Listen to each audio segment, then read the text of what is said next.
Hi. In today's video, I'll be telling you about the chapter entitled Hypnosis in my book Piglet, and it's about how I was discovering the work of covert hypnosis on me.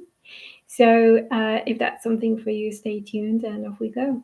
It started with the game of confusion and the game of guilt because, when I touched borscht, dumpling borscht.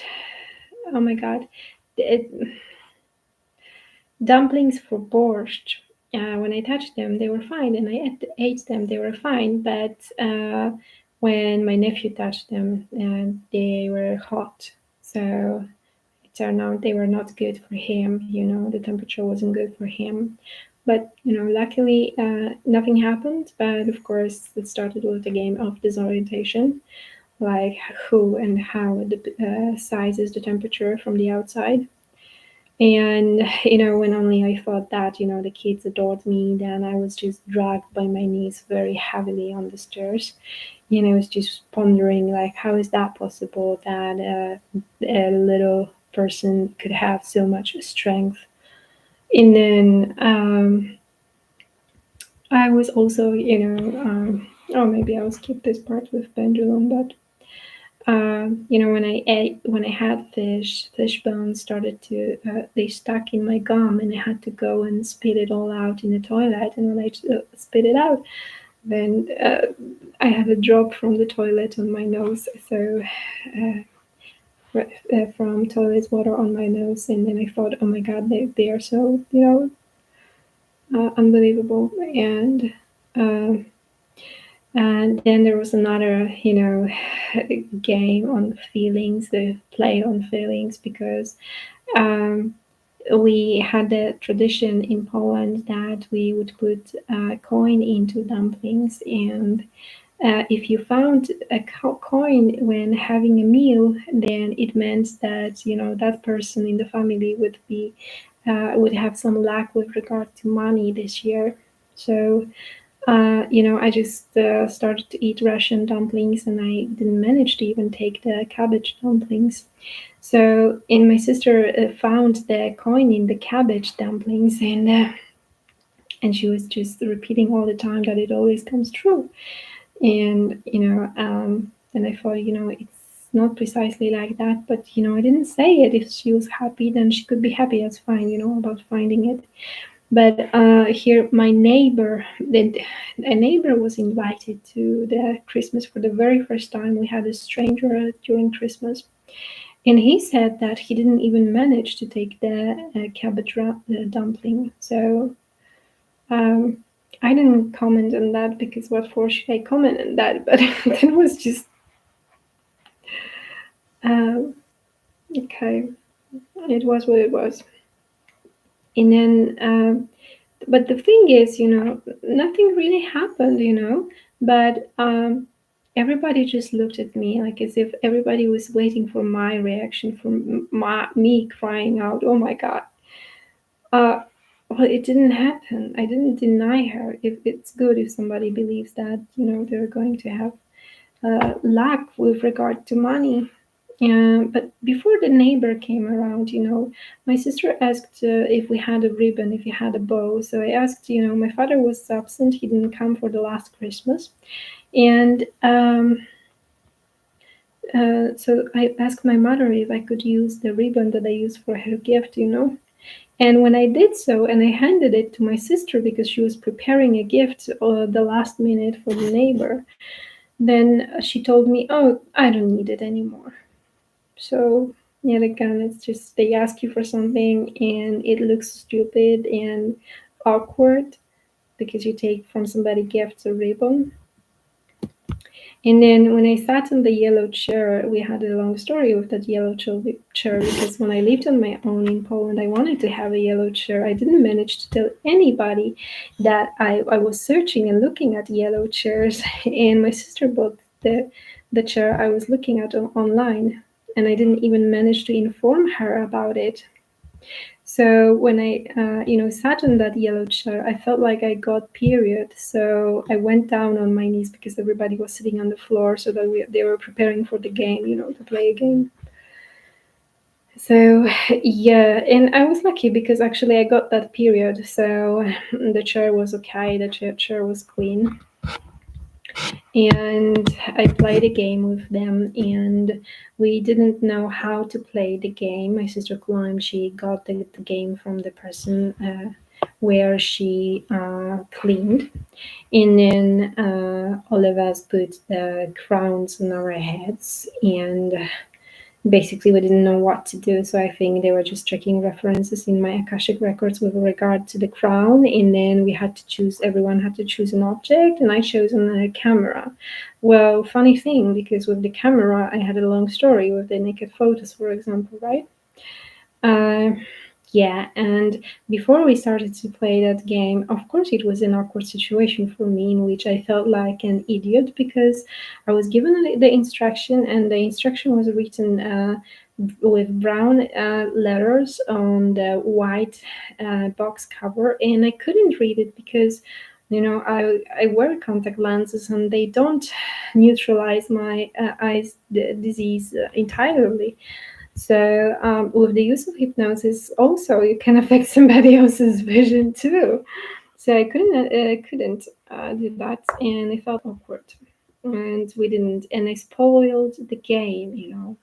But I was sitting there, being the person who studied English philology, right?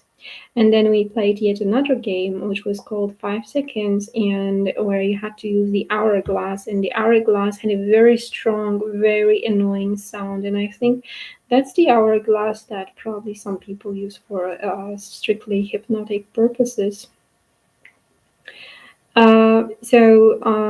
With 5 seconds, you had some instructions, some tasks to do. So I just remembered that my sister had to open the book, and I think she opened the book for Nicholas, and she opened it on the page 34, and she read that it wasn't his real name, and I didn't have the entire picture and the entire story collected, gathered together at that time. I didn't have it all. I didn't understand it all then. But I knew it for a fact that some people who married into this family pretended uh, to be, well, what can I say? Probably they didn't pretend. They're just occultists. And they pretend daily, but in front of the people who are hypnotized, not in front of the people who also have extrasensory perception developed. And then yet another card that was another task that they had to do was to act out the wedding. So a married couple was acting out the wedding, and my eldest sister was a priest. Yeah. And when they were going out, I was just repeated all the time by my youngest nephew that I had a collarbone on my neck. That was the thing that the dogs wear, right? A collarbone, which is, this is a very strong context because it's one of the shames that I describe in the book, but I would just skip it for today, okay? So he would just walk and say it all the time, and um, then they actually approached me, all of them, all at once, all children, and they were all screaming they want to go to the Berlin, and as if everything was dependent on me. But I had to go to work, so I was reluctant, but everybody was just pressing me to ask at work if I could go to Berlin.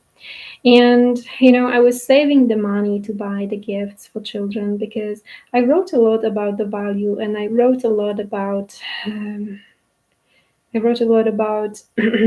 teachers and how they act intentionally in front of students, and how they intentionally undermine in front of the audience, the public, right?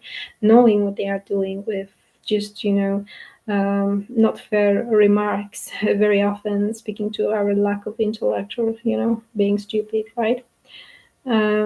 So, knowing that I just wanted to, take care and just think over the gifts and gather money the gifts, and I was got saving the money for it for at least 2 months, if not three months, and I even spreaded it with time, and I organized it, and I was happy.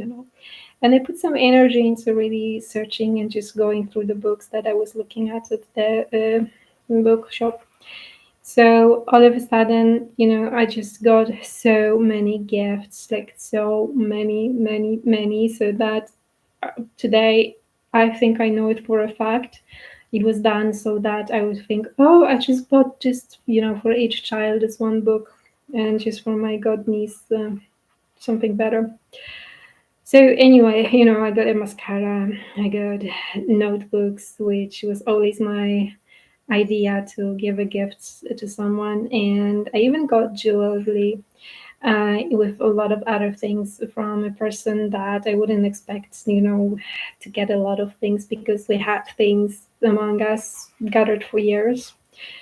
And